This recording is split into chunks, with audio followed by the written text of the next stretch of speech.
నీ ప్రమేయం లేకుండానే ఇతరులు నిన్ను గాయపరిస్తే, నిన్ను మాటలతో గాయపరిస్తే కోపం వస్తుందా? తొందరపడి పగ తీర్చుకోవడానికి ఏ మాటలు కూడా వారిపైన నీవు పలకకు.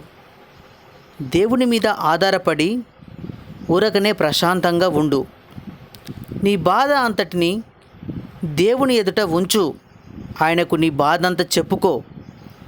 నీ భారమంతా తొలగిపోయి హృదయం తేలికగా అవుతుంది. ఎందుకంటే దేవుని వాక్యం సెలవిస్తుంది, యుద్ధం యెహోవాదే, విజయం మనది.